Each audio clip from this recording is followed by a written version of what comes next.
This is KUGAN CASSIUS for IFL TV in association with MTK Global. We're in Miami. It's fight day, which will lead into fight night. I'm joined by Lou DiBELLA. Lou, looking forward to tonight? Yeah, it should be fun.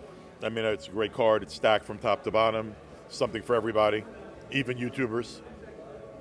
I know you made some comments about it. It seems like the YouTube fight is kind of taking over the limelight of 3 World Championship fights, Lou. It's, yeah, look, I mean, there are a lot of kids here and a lot of, I don't even know what an influencer is. I'm from another generation, but apparently there are a lot of influencers in town. There were certainly a lot of hot chicks around the pool. I don't know, look, you know, there's great boxing on the card. There's great boxing talent on the card. And then there's, you know, a lot of people that are interested in these 2 celebrities who are, you know, big YouTube sensations. And I mean, didn't it look to you though that YouTube, like guys on the scales and you know at the weigh-in, like a little bit of a physical mismatch? I mean, if Jake Paul doesn't beat this other guy, I want him next. I'm 59 years old. I'll get off my couch. If he doesn't beat that little guy, I'll get off my couch. I'll take him next. Careful, because fights are made in these videos, Lou. So you'll find yourself in the reckoning. Man, like, I got to say one thing. I talked to, like, I actually had a conversation with Jake Paul, and you know, if these guys are sitting there calling out real boxing champions and you know, disrespecting the sport in some way, I'd find it really objectionable. But I think they have it in the proper spirit, and you know, it's a little feud kind of thing between 2 YouTube dudes that are super popular, and there's a whole giant market of interested people, and obviously DAZN's trying to attract them, and that's cool, and as long as these guys take it in the appropriate spirit and don't start acting like they're Floyd Mayweather, I don't have a problem with it. Lou, what I do want to ask you about is Amanda Serrano. She was recognised by Paco and the WBO yesterday, obviously for her year in 2019, and I mean, she's a phenomenal fighter, achieved so much. Are we to expect, she obviously comes through tonight, this Katie Taylor fight is there? Yes, yeah. The Katie Taylor fight's agreed to. The Katie Taylor fight will be next. I don't want to jinx anything, because even though I expect her fully to win tonight, she's in with a woman she should beat. Tough girl, but it's someone she should beat. But you know, look, it's a sensational matchup. It really is the Super Bowl of women's boxing. These are 2 of the 4 best pound-for-pound female fighters in the world. You can argue about the order, but I think unquestionably the 4 best pound-for-pound female fighters in the world are Amanda, Claressa Shields, Katie Taylor, and Cecilia. And I'm not putting them in any order. I'm just saying those are the Fantastic 4 of women's boxing, and 2 of them getting in the ring together makes for a tremendous fight. You know, Amanda's fought at all different weight classes. 26 is her dominant weight class. I think it's the weight class where she basically at the moment almost unbeatable. But she's got to move up to 135 pounds to fight Katie Taylor, a woman that's already won titles at 140. So, you know, she's got to move up in weight. It's a big challenge. We saw already in a fight that Katie's sort of the darling of the judges sometimes. She's a great fighter, Katie. It's hard not to root for Katie or like Katie. I won't be rooting for her when she fights Amanda. That's a sensational matchup. And it's also a classic matchup. Katie is a brilliant boxer, like a ring general, like women's boxing is rarely seen. No woman in female boxing punches like Amanda Serrano pound for pound. None. She's the hardest pound for pound puncher in women's boxing, and as skilled as anyone. So, you know, she's got to overcome a size disadvantage. She may have to overcome a disadvantage because even though, in my mind, there are 2 co-A sides, there's an A side because of Katie's popularity throughout the UK and her superstar status in Ireland. You know, she's probably the A+ side. So that you have to think, you know, traditionally that side gets benefits of doubt. Amanda's going to have to go out there, and she's going to have to win this fight tonight, and then she's going to have to go out there and make it so clear she beat Katie that they can't take it from her. And I think she can do that. Just want to move on to someone who kind of achieved kind of recognition later in his career, shall we say, is Tevin Farmer. Obviously, he suffered. Yeah, of course. The interesting thing is people don't realize how young Tevin is. He's only in his mid-20s, but he started off 4-3-1, and then 7-4-1. Since 7-4-1, he's won 23 fights in a row. That's astounding. That's very, very, very unusual in our game. It's very unusual that any fighter starts with a record like 7-4-1 and becomes a world champion. But 7-4-1 to a streak of 23 wins, 4 successful title defenses already, approaching the biggest fight of his career. He really is an inspirational story. I mean, a never say die, never quit kind of guy. There are a lot of fighters out there, particularly, the quality young fighters that take a loss or two early in their career, maybe guys that didn't have big amateur backgrounds or learning on the job, and they lose early and they get dismissed by the game a little bit because, unlike MMA, we put too much emphasis on an undefeated record. But another moment of candor. Real boxing people know what I'm about to say to be true.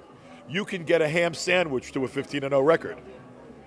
If you just have to match the ham sandwich carefully, and for me, a guy who's lost a couple of fights but really knows how to fight is superior to a guy with an undefeated record that's been put in very, very, very, very light against overmatched opposition and isn't of the same quality, So I love Tevin, and he's one of my favorite fighters to work with.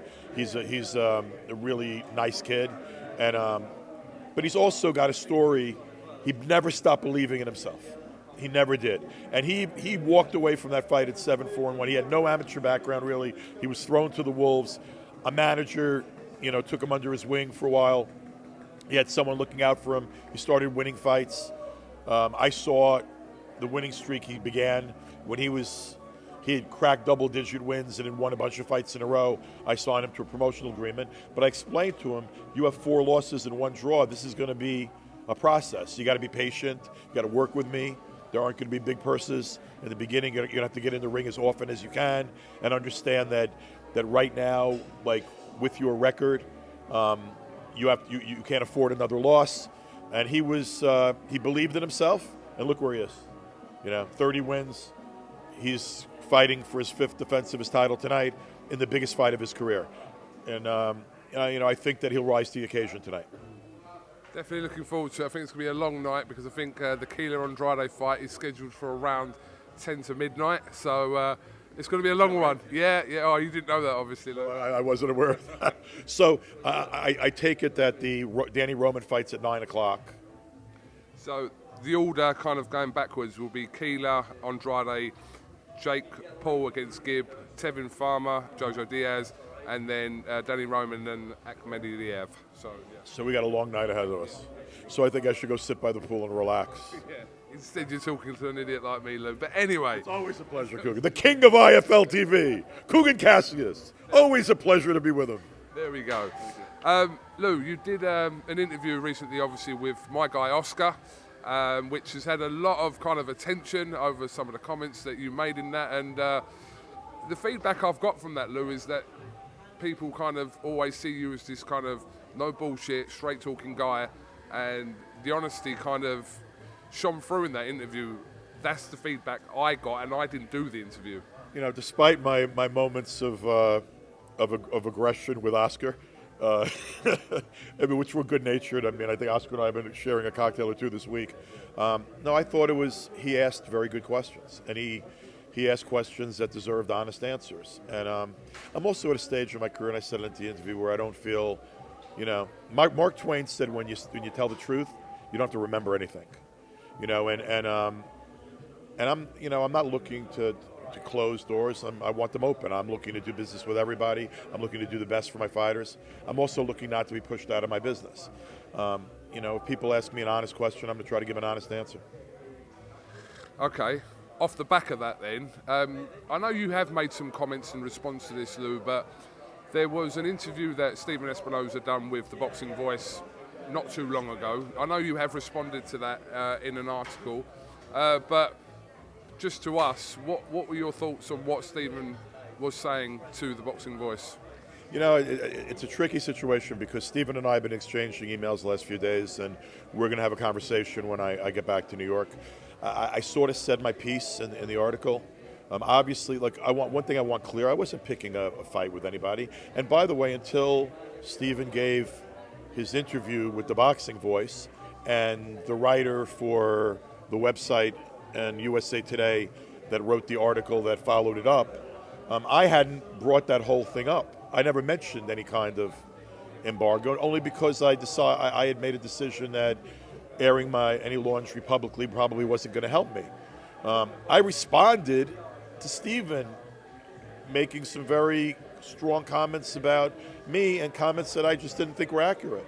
I was responsive. I wasn't going after him, but I obviously disagreed with what he said in that interview, and he and I are going to sit down privately and take it from there. You know, I've known him for a very long time, and every relationship has ups and downs, but he and I have always basically gotten along, and I did a lot of work with Showtime, and I look to work with Showtime in the future. I'm not looking to close that door. We obviously have a disagreement right now, and my intent is to go back man to man and privately work it out. So I'll let that what happened already and was said stand, and then hopefully I'm confident that we'll be able to sit down and talk about it and move on from here. He did say in his comments that he's open to working with you again in the same interview he did with the Boxing Voice. He did say that in there, didn't he? The interview just took me aback, and I responded to it, and I want to put it in the rearview mirror, and I'm actually looking forward to getting back and having a conversation with him about it. I didn't want to do that when I was out here, but when I get back to New York, we're gonna, we'll talk, and I think the proper way to work that out is me and him. Absolutely. Off the back of the interview you did with Oscar, did you see the post that Anthony Joshua put out on his Instagram yesterday? What did you make of that, Louis, if you saw that?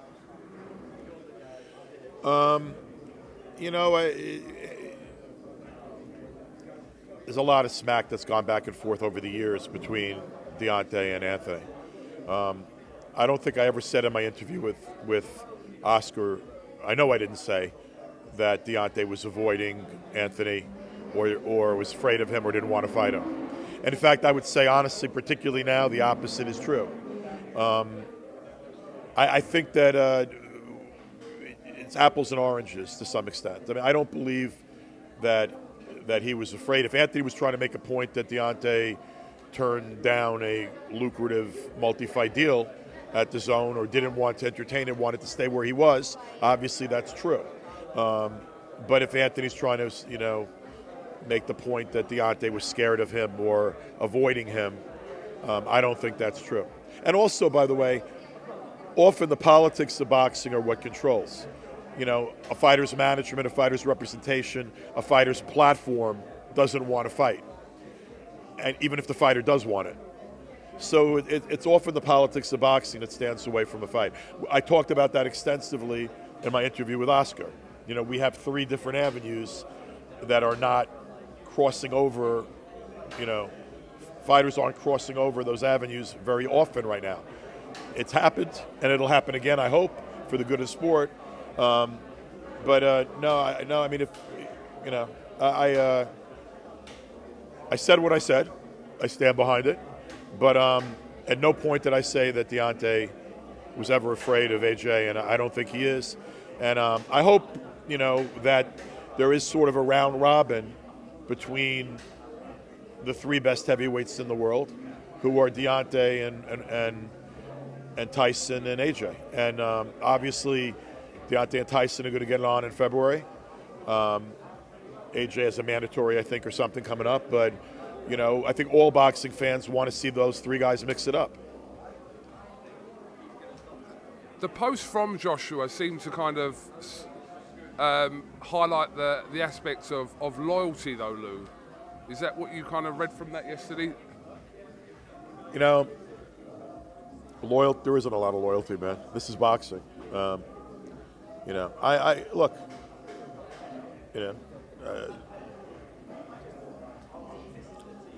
Stuff happens, and look at the other. You have to look also at things in an entirety, in a whole spectrum.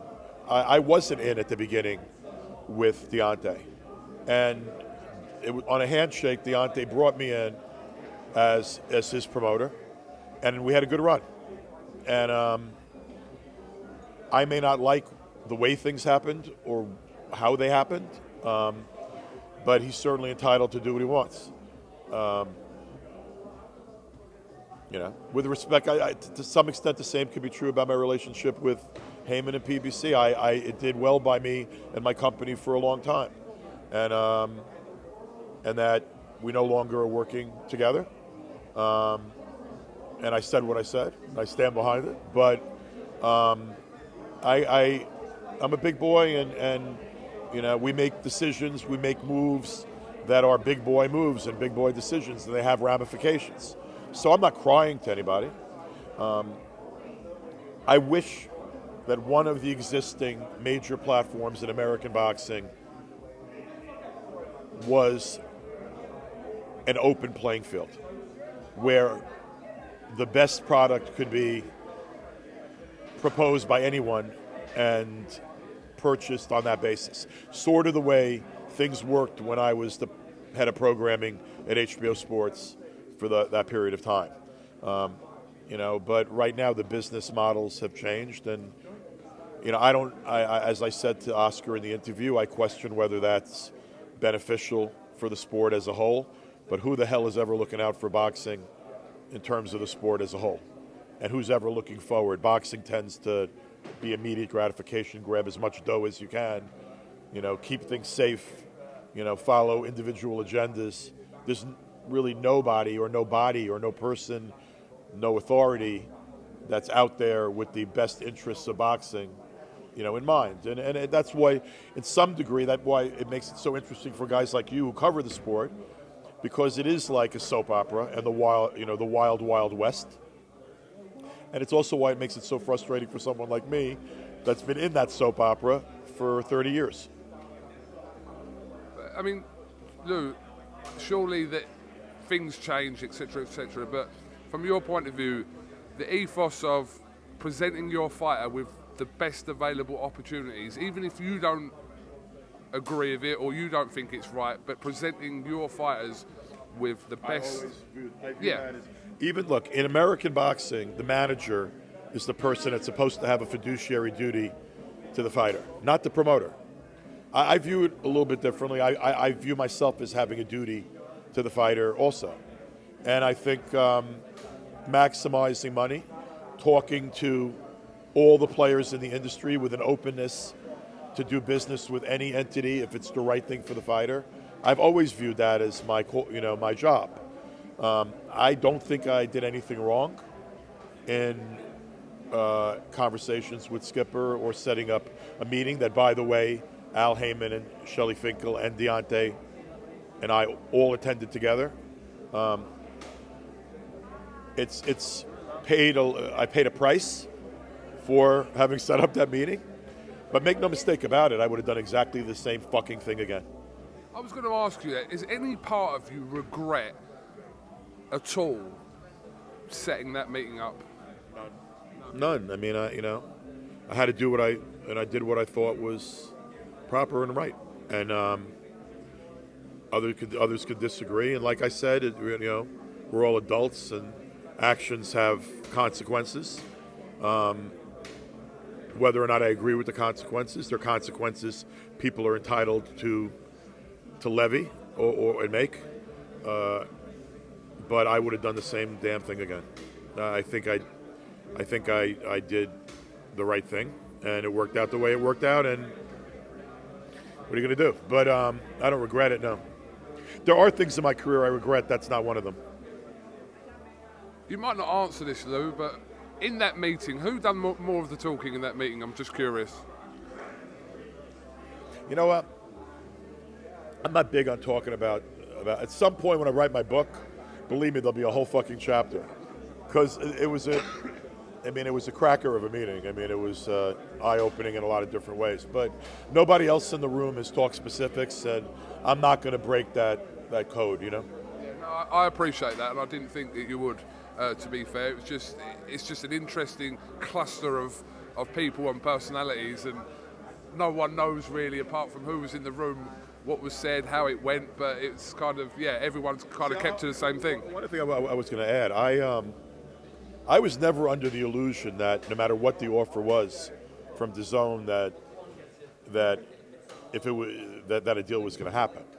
I just wanted to make sure everything was sort of on the table, and it didn't shock me that the election was made to stay at PBC.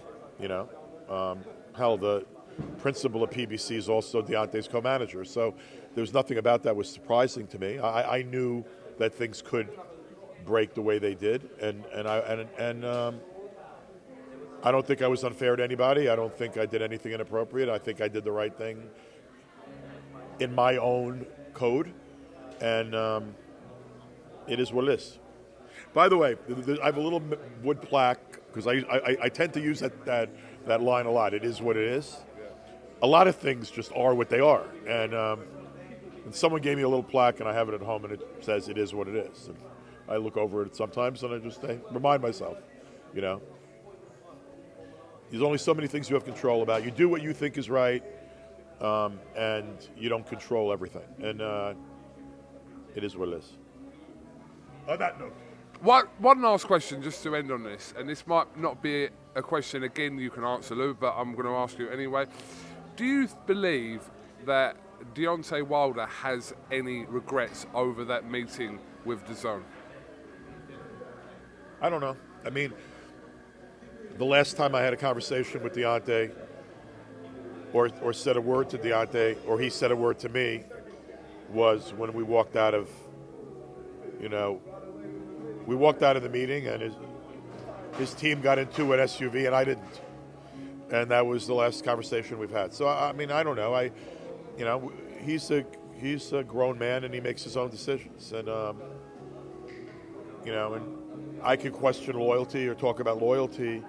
Al and Shelley were involved with Deontay before I was, and obviously have a lot of sway with him, and he's entitled to make his decisions the way he wants to make them, whether or not I think they're right or I agree with them.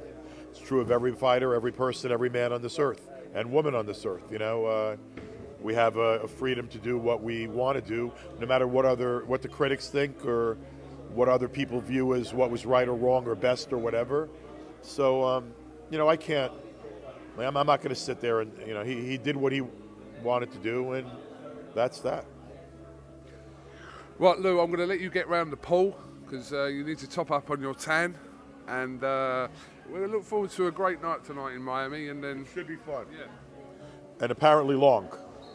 Which you didn't know how long it was going to be. It starts at 5. It'll probably end at 1. The first fight's at 5? Yes, I believe so, yes. Okay, well, I guess I'm going to miss a little bit of the undercard. But anyway. Lou DiBELLA, thank you very much. A pleasure as always. And, we'll hopefully catch up with you real soon. Yeah, I look forward to it. Thank you, Kugan. Thank you. Gold Star Promotions is proud to present Floyd Money Mayweather. The man himself is coming to the UK for his UK tour, February and March 2020. For all info and tickets, goldstarpromotions.co.uk.